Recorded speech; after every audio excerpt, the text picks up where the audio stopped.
ब्रेकनंतर आपल्या सगळ्यांचं स्वागत। देशातील 3 मोठ्या प्रायव्हेट बँकांवरती काळा पैसा पांढरा केल्याचा आरोप लावण्यात आलाय आणि हा आरोप लावलेला आहे कोब्रा पोस्टने। HDFC, ICICI आणि ॲक्सिस या 3 मोठ्या बँकांनी काळं धन पांढरं करण्याचा धंदा मांडल्याचा दावा कोब्रा पोस्टने केलाय।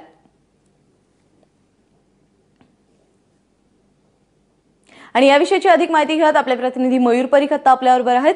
मयूर, या बँकांवरती जे आरोप केलेले आहेत ते त्यांनी फेटाळले नाहीयेत, त्यांनी या संदर्भात चौकशी केली जाईल असं म्हटलंय।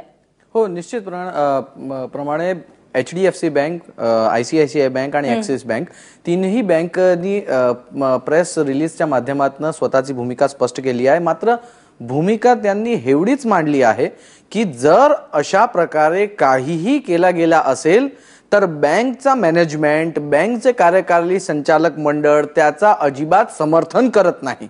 परंतु अशा काही कांड घडलेला आहे की नाही त्या संदर्भात ते आता चौकशी करणार आणि चौकशी नंतरच ते बोलणार या विषयावर की अशा प्रकारे काही घडलेलं आहे की नाही। म्हणजे तीनही बँक जे आहे ते तीनही बँकनी सध्या एक investigative committee, internal investigative committee स्वतःची बनवलेली आहे। मात्र त्यांनी स्पष्टपणे सांगितलं आहे की आमचे स्टेक होल्डर आणि शेअर होल्डर दोन्हींना आम्ही सांगतो की या पूर्ण विषयाच्या संदर्भात जर असं काही घडलं असेल तर बँक त्यांचा समर्थन करत नाही। मात्र आता बघायचं एवढंच की रिझर्व्ह बँक ऑफ इंडिया या पूर्ण विषयाच्या संदर्भात काय पाऊल उचलते, कारण हा पूर्ण जो विषय आहे की मनी लॉन्ड्रिंग करणे, काळा पैसा पांढरा करणे, हा पूर्ण विषय रिझर्व्ह बँक ऑफ इंडिया यांचा खाली असतो। आणि म्हणूनच आता हे बघायचं इंटरेस्टिंग राहील की RBI नेमकी आता काय पाऊल उचलते।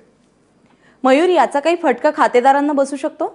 अजिबात नाही, याचा फटका खातेदारांना अजिबात बसू शकत नाही। त्याचं कारण म्हणजे असा की या पूर्ण मॅटराची इफेक्ट जे आहे ते बॅलन्स शीटवर किंवा त्यांची ठेवीवर पडणार नाही।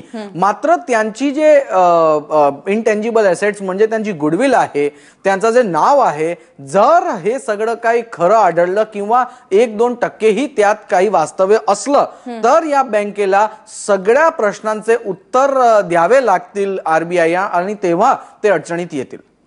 मयूर, धन्यवाद या सगळ्या सविस्तर माहितीबद्दल।